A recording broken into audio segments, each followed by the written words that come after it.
সকলকে নমস্কার। আমি লাস্ট যে ৭ নম্বর ভিডিওটা সেটা আইটি দিয়ে শুরু করেছিলাম। কিছুটা বলেছিলাম যে কিভাবে আইটির যাত্রা শুরু হলো। আমেরিকা যখন ওয়ার্ল্ড ওয়ার আর কোল্ড ওয়ারে যখন ফিল করলো যে না এবারে মিলিটারি টেকনোলজি প্রজেক্টে টাকা ঢালতে হবে, সেখান থেকে আইটির যাত্রা শুরু হলো। ওটা বলতে বলতে আমি চলে গেছিলাম ফেডারেল রিজার্ভ আর ট্রেজারি বন্ডে। কারণ একটার সাথে আরেকটা এত বেশি কানেক্টেড যে একটা বলতে গিয়ে আরেকটা না বলে আবার সেটা বলা যায় না, নইলে বুঝতে অসুবিধা হয়ে যায়।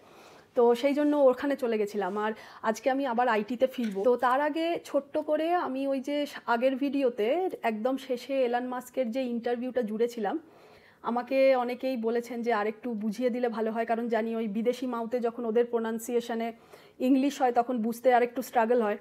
তো ওটা আমি 2 লাইন জাস্ট বুঝিয়ে দিচ্ছি যে উনি যখন ডিপার্টমেন্ট অফ গভর্নমেন্ট এফিসিয়েন্সি ডোজের হেড হয়েছিলেন, ট্রাম্প আসলো, ট্রাম্প আসার পরে উনি ওই ডোজের হেড নিযুক্ত হলেন। তখন তো হঠাৎ করে শুরুতে ট্রাম্পের সঙ্গে খুব বেস্ট ফ্রেন্ড, খুব ভালো বন্ধু, দুজনেই দুজনের প্রশংসায় পঞ্চমুখ, আর ওনাকে হেড বানানো হলো।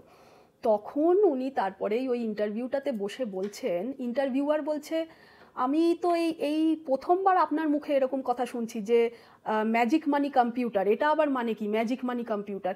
তখন উনি এটাই বলছেন যে আমি ফেডারেল রিজার্ভ, ট্রেজারি এসবে এমন কিছু কম্পিউটার দেখলাম, মানে কম্পিউটার, গভর্নমেন্টের কম্পিউটার, যেখানে গভর্নমেন্টের কাজ কারবার হয়। তো বলছে এমন কিছু, উনি বোধহয় 14টা কম্পিউটার বলেছেন, এমন কিছু কম্পিউটার দেখলাম যেখানে যে ডলারের যে এন্ট্রি হয়েছে, যে ভ্যালু, তার কোনো মাথামুন্ডু নেই। উনি বলেছেন যে আউট অফ থিন এয়ারে ডিজিটাল এন্ট্রি হয়েছে।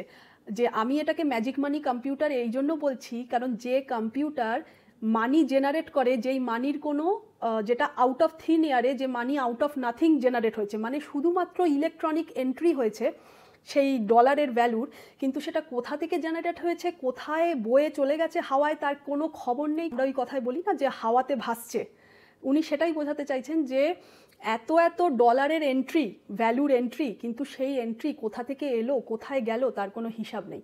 তো এরপরে কিছুকাল পরে উনি ডোজে থেকে হঠাৎ করে রিজাইন করেন। উনি রিজাইন করেন না ওনাকে বের করে দিতে বাধ্য করা হয়, ওনাকে রিজাইন করাতে বাধ্য করা হয়, কি করা হয় তা তো আমাদের কাছে ধোঁয়াশা।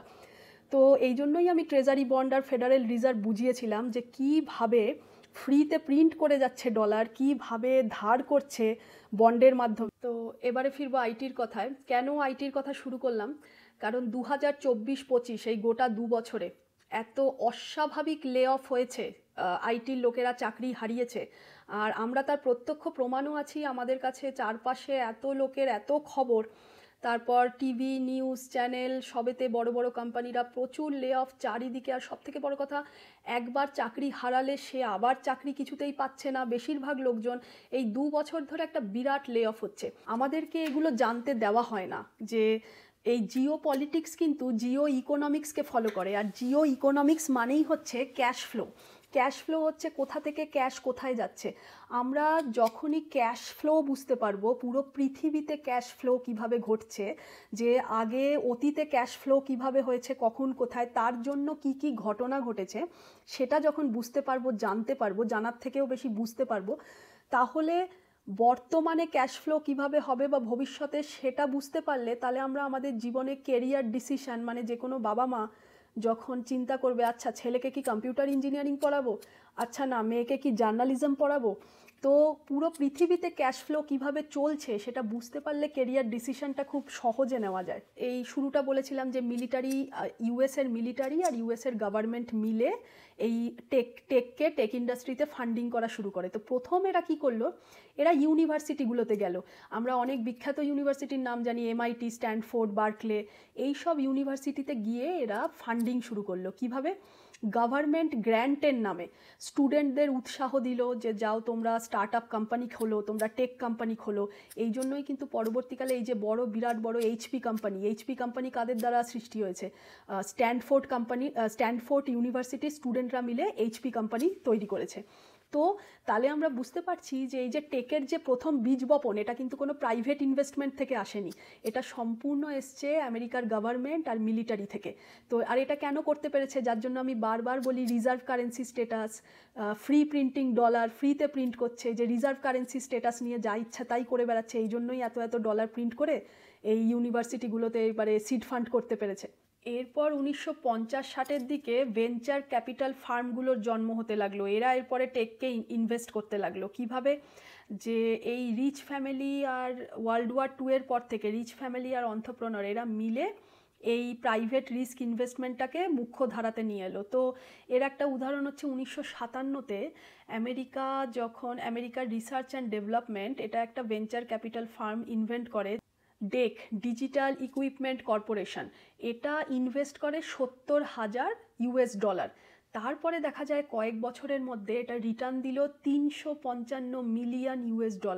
তো এটা প্রমাণ করে দিল যে টেক ইন্ডাস্ট্রি কিভাবে রিটার্ন দিচ্ছে। তো এখান থেকেই ব্যাস শুরু হয়ে গেল। তারপর 1960 থেকে 70-এর মধ্যে সিলিকন ভ্যালির নাম তো আমরা সকলেই শুনেছি। আর 1971-এর পরে যখন ডলার ফিয়াট কারেন্সি হলো, মানে সেই যে ভিডিওতে বলেছিলাম গোল্ড ব্যাকিং হাটিয়ে দিল, তারপর তো আর কাউকে কোনো কৈফিয়ত দেওয়ারই নেই, ফিয়াট কারেন্সি হলো। তারপর যখন পরবর্তীকালে পেট্রোডলার, সেই পেট্রোডলারের বিরাট পরিমাণে ফান্ড আসতে শুরু করলাম। ইউএসের যে ডিফেন্স আর সায়েন্সের যে বাজেট, সেই পুরো বাজেট ইনভেস্ট হতে থাকে কম্পিউটার, ইলেকট্রনিক্স এইসবের উপর, টেক ইন্ডাস্ট্রির উপরে। 1980 সালে যে বিরাট মিলিটারি ইন্ডাস্ট্রিয়াল কমপ্লেক্স তৈরি হয়, যার জন্য তৈরি হলো স্যাটেলাইট, কম্পিউটিং, তারপর নেটওয়ার্কিংয়ের জন্য ফাইবার অপটিক্স, তারপর টেলিকম, সেমিকন্ডাক্টর, সমস্ত কিছু ম্যাসিভ ইনফ্রাস্ট্রাকচার, সমস্ত কিছু কীভাবে হচ্ছে?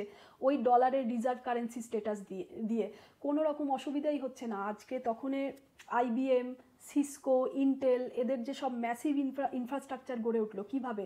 কারণ এরা সবাই গভর্নমেন্টের কন্ট্রাক্ট পেত, আর সেই গভর্নমেন্টের কন্ট্রাক্ট মানেই কি? ডলারের তো প্রচুর সাপ্লাই মার্কেটে, কোনো তো অসুবিধাই নেই। আমি আবারও বলছি দুরকমভাবে। কিভাবে? এক হচ্ছে ওই গালফের কান্ট্রিদের সাথে অয়েল ফর সিকিউরিটি দেওয়ার চুক্তিতে এটা হলো যে গালফ যা পেট্রোডলার রোজগার করবে তার একটা বিরাট অংশ আমেরিকার ইকোনমিতেই রিইনভেস্ট করবে, তো সেখান থেকে প্রচুর পরিমাণে পেট্রোডলার আসছে। আবার হচ্ছে ট্রেজারি বন্ড বিক্রি করছে অন্য দেশকে, সেখান থেকে মানি আসছে। তো চারিদিকে শুধু ডলার মার্কেটে, তো অসুবিধা তো কোনো কিছু নেই। আর সেই জন্য এত সস্তায় লোন পাওয়া যেত, যা আজকের দিনেও কিন্তু একই ব্যাপার ওয়েস্টের কান্ট্রিজগুলোতে। এত সস্তায় বিজনেস লোন, 0 থেকে 4% ইন্টারেস্ট রেটের মধ্যে বিজনেস লোন পাওয়া যাচ্ছে। তো কোথাও তো কোনো অসুবিধাই নেই এসব ম্যাসিভ কোম্পানি আর ইনফ্রাস্ট্রাকচার তৈরি করতে। ম্যাসিভ ক্যাপিটাল ইনফ্লো ধীরে ধীরে ইউএসের নিজের কম্পিউটার রেভলিউশনে পরিণত হয়। 1980-তে এদিকে হচ্ছে আস্তে আস্তে এদিকে হচ্ছে ক্যাপিটাল ভেঞ্চার ফার্ম, আর ওদিকে হচ্ছে ইউএসের মার্কেট পপুলার হতে থাকে। আচ্ছা, ছোট্ট করে একটু বলে নিই এই ক্যাপিটাল ভেঞ্চার ফার্মটা কী জিনিস। তো কিছু কোম্পানি যাদের পোটেনশিয়ালিটি আছে বা ভবিষ্যৎ খুব উজ্জ্বল মনে হচ্ছে, কিন্তু তারা নতুন কোম্পানি, তো তাদের উপরে ইনভেস্টমেন্টটা খুবই রিস্কি হয়ে যায়। তো এই ভেঞ্চার ক্যাপিটাল ফার্মরা কী করতে থাকলো? এসব নতুন স্টার্ট আপ কোম্পানির উপরে ইনভেস্ট করতো। তার বদলে বলতো যে তোমাদের একটা পার্সেন্টেজ ইকুইটি বা মালিকানা আমাদের হবে। তো 1991-তে ইন্টারনেটটা পুরো পৃথিবীর কাছে ওপেন করে দেওয়া হলো সবার কাছে, মানে www অফিসিয়ালি .com এরা শুরু হয়ে গেল। আর যেই শুরু হলো তখন এই ব্যাঙের ছাতার মতো স্টার্ট আপ কোম্পানি গড়ে উঠতে লাগলো, আর এই ভেঞ্চার ক্যাপিটাল ফার্মরা পুরো ঝাঁপিয়ে পড়ে ইনভেস্ট করতে লাগলো, আর ডলারের বৃষ্টি করতে লাগলো ইনভেস্টমেন্টে, কোনো রকম রিভার্স মডেল ছাড়াই। এবার এই কথাটা কেন বললাম এই নিয়ে পরে আলোচনা করব। তো আজকে শেষ করছি ভারতীয় মহিলা ক্রিকেট দলের বিশ্বকাপ জয়ের আনন্দ নিয়ে। সবসময় বলেছি, আগেও বলেছি, এখনও বলছি, আগামী দিনেও বলছি, এটা একটা নতুন ভারত। এই নতুন ভারতে যা হবে তা ভারতের মানুষের জন্য ভালোই হবে। আর যারা অবৈধ, যারা ভারতের ক্ষতি করে এসছে, ভারতের ক্ষতি চেয়ে এসছে, তাদের সর্বনাশের সময় এসছে, তাদের সর্বনাশ হবেই। আর পুরো পৃথিবীতে ইকোনমিক্যাল টালমাটাল আসবে, টার্ময়েল আসবে, অনেক কিছু চেঞ্জ হবে, তার মধ্যে থেকে ভালো যা হবে সেটা ভারতবর্ষেরই হবে। আজকে কথা বলবো .com ক্র্যাশ। .comএর যে বাবল বাস্ট হয়েছিল, বাবল বাস্ট মানে যখন কোনো সময় কোনো কিছুর বিরাট হাইপ হয়, অস্বাভাবিক আস্ফালন হয়, সেটাকে আমরা বাবল বলি। তো একটা সময়ও আসে সেই বাবলটা বাস্ট হয়, কারণ যে অস্বাভাবিক আস্ফালন হয়েছে সেটা ভেঙে গিয়ে, নষ্ট হয়ে গিয়ে আবার জিনিসপত্রকে ব্যালেন্সে আনতে হয়। তো এই .com ক্র্যাশ ছিল এখনও অবধি টেক ইন্ডাস্ট্রির সবথেকে বড় বাবল বাস্ট।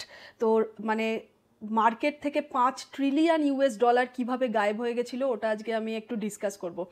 আর হ্যাঁ, একটা কথা বলে নিই যে আমি যে এতদিন ধরে পেট্রোডলার, আমেরিকার পেট্রোডলার, আমেরিকা মিডল ইস্টের সাহায্য নিয়ে কিভাবে ভারত, ভারতীয় উপমহাদেশ, পাকিস্তান, গালফ কান্ট্রিজগুলোকে র্যাডিকালাইজড করেছে, কি কি কাণ্ড করেছে, তো এগুলো যখন বলেছি অনেকে আমাকে কমেন্ট করেছেন যে পেট্রোডলার আমেরিকা, আসল তো সব কিছু আমেরিকার ডিপ স্টেট, তো ওটা নিয়ে কিছু বলুন। তো আমি তো অবশ্যই বলবো, কারণ ডিপ স্টেট নিয়ে না বললে পুরো জিও পলিটিক্সটাই তো একটা অসম্পূর্ণ থেকে যাবে, জিও পলিটিক্স নিয়ে আলোচনা করা। তো আর তার আগে আমাকে আজকের ভিডিওটার পরে, কারণ ওই যে আমি বারবার বলেছি যে ব্যাকগ্রাউন্ড না দিয়ে দিলে একটা জায়গায় চট করে লাফিয়ে আসা যায় না, তো সেই জন্য আজকের যেটা বলবো, তারপর টেক ইন্ডাস্ট্রি নিয়ে কথা বলছি, আজকেরটাও টেক ইন্ডাস্ট্রিরই। তো তারপরে এটা শেষ হলে আমি মিলিটারি ইন্ডাস্ট্রিয়াল যে কমপ্লেক্স, সেটা নিয়ে যদি না বলি তাহলে ডিপ স্টেটের ব্যাপারটা বোঝাই যাবে না, যে ডিপ স্টেট কীভাবে অপারেট করে, আমি যদি মিলিটারি ইন্ডাস্ট্রিয়াল কমপ্লেক্সটা না বোঝাই। তো ওটা আমি নেক্সট ভিডিওতে বোঝাবো। তারপর ধীরে ধীরে ডিপ স্টেট আসবো। তারপর সব কিছুর কারণই হচ্ছে যে আজকের দিনে সব দেশ নিজেকে ডলার থেকে ধীরে ধীরে সরিয়ে নিচ্ছে, ডলার ডিপেন্ডেন্সি হাটিয়ে দিচ্ছে, যেটাকে ডি ডলারাইজ বলছে।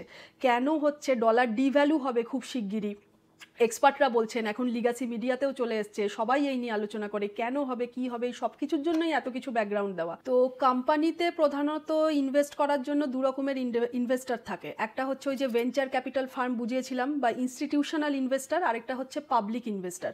তো প্রথমে আমি এটা বলি যে কিভাবে এই বাবল ক্রিয়েট হলো, তারপরে তো বাবল কিভাবে বাস্ট হলো সেটা বলবো। তো আগের ভিডিওতে কোথায় শেষ করেছিলাম, 1990-এর সময়, 90-এর দিকে ইন্টারনেটটা পাবলিক ইউজের জন্য ওপেন করে দেওয়া হলো, ব্যাস টেকে মানে ইন্টারনেটের মাধ্যমে একটা নতুন রাস্তা খুলে গেল প্রফিট করার জন্য, রেভিনিউ করার জন্য। তো সেই জন্য এই ভেঞ্চার ক্যাপিটাল ফার্ম এরা বিলিয়ন্স ডলার ইনভেস্ট করতে থাকলো, ব্যাঙের ছাতার মতো স্টার্ট আপ গড়ে উঠতে থাকলো, কোনো রকম রিটার্ন অন ইনভেস্টমেন্টের ROI এর কোনো প্র্যাকটিক্যাল রোডম্যাপ ছাড়াই, মানে বিলিয়ন্স ডলার ইনভেস্ট হতে থাকলো আর স্টার্ট আপ গড়ে উঠতে থাকলো। মনে হচ্ছে এই অ্যামাজন, তারপর pets.com, ইয়াহু এরা। তো এবার ন্যাসড্যাক, এই ন্যাসড্যাকের নাম তো আপনারা প্রায় অনেকেই জানেন, সবাই প্রায় জানেন যে ইন্ডিয়াতে যেরকম এই স্টক মার্কেটের এই যেরকম প্রধান সেক্টর ওয়াইজ ইন্ডেক্স থাকে, যেমন ব্যাঙ্কগুলোর নিফটি, তো ওরকম ইউএসের হচ্ছে এই টেক ফার্মের যে ইন্ডেক্স থাকে, যেখানে এই টেক কোম্পানিগুলো লিস্টিং করা হয়, সেটা হচ্ছে ন্যাসড্যাক। এবারে এইদিকে মিডিয়া জগৎ আর অ্যানালিস্টরা এমনভাবে ইন্টারনেটটাকে হাইপ করেছে, তখন কিন্তু সবেমাত্র ইন্টারনেট এসছে, সেভাবে ইনফ্রাস্ট্রাকচার আর ইউজার বেস কিন্তু ক্রিয়েট হয়নি, অথচ মিডিয়া জগৎ অ্যানালিস্ট এই লেভেলে এটাকে হাইপ করেছে যে ইনভেস্টাররা বিশ্বাস করতে শুরু করে দিয়েছে যে ইন্টারনেট প্রচুর কিছু চেঞ্জ করে দেবে। তো ওইভাবে তারা বিলিয়ন্স ডলার ইনভেস্ট করে চলেছে, কিন্তু রিয়েলিটিতে কিন্তু সেই স্পিডে এগোয়নি তখনও অবধি। হাইপ এতটা চরমে গেছিল যে এই স্টার্ট আপ কোম্পানিগুলো প্রথমে গ্রোথ হবে, তারপরে প্রফিট হবে, এই অ্যাপ্রোচ নিয়ে আইপিও রিলিজ করার সময় 1998 থেকে 2000, তারও কিছুটা পরবর্তী সময় অবধি এই যে ন্যাসড্যাক সূচকটা, এটা 500% বেড়ে গেল। তো এবারে কিছু জেনারেল পাবলিক, তারপরে ইনভেস্টাররা এরকম অন্ধের মতো বিশ্বাস করতে লাগলো যে ঝাঁপিয়ে পড়ে এদের আইপিও, স্টকস, শেয়ারস এই সব কিছু কিনতে শুরু করে দিল। তো এর ফলে কি হলো, এই এক একটা স্টার্ট আপ কোম্পানির মার্কেট ক্যাপ কয়েক বিলিয়নে পৌঁছে গেল। এবারে আইপিও বললাম, এই আইপিও কিন্তু খুব ইন্টারেস্টিং জিনিস, আর এর মধ্যেই সব খেলা লুকিয়ে রয়েছে।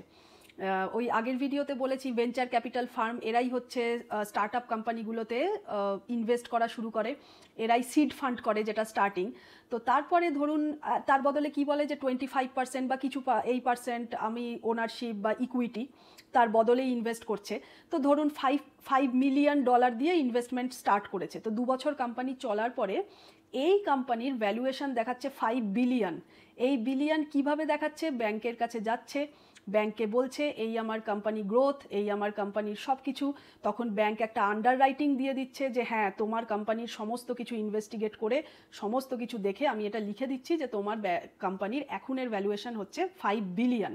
তো এই বলে এর উপরে বেস করে আইপিও রিলিজ হতে থাকে। এইভাবেই এই ছোট স্টার্ট আপ কোম্পানি নিজেদের বিরাট ভ্যালুয়েশন দেখিয়ে আইপিও, শেয়ার, স্টকস এসব মার্কেটে ছাড়তে শুরু করলো, আর এই মিডিয়া হাইপের জন্য পাবলিকও অন্ধের মতো বিশ্বাস করে প্রচুর পরিমাণে শেয়ার, স্টক এগুলো কিনতে থাকলো। এইবারে মজার ঘটনা হলো যে শুরুতে মানে যে কোম্পানির ভ্যালুয়েশন ছিল ধরুন 5 মিলিয়ন, এবারে ব্যাংকের আন্ডাররাইটিংয়ের ফলে আইপিও রিলিজের আগেই সেটার ভ্যালুয়েশন হয়ে গেল 5 বিলিয়ন।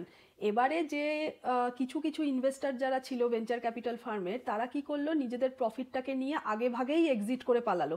মানে ওরা কি বলেছিল যে ধরুন, আমি কিন্তু উদাহরণ দিচ্ছি, ধরুন তোমার কোম্পানির 25%-এর মালিকানা আমার, তো প্রথমে কোম্পানির আসল ভ্যালুয়েশন হচ্ছে 5 মিলিয়ন, আইপিও রিলিজের আগেই সেই 5 মিলিয়ন হয়ে গেছে 5 বিলিয়ন।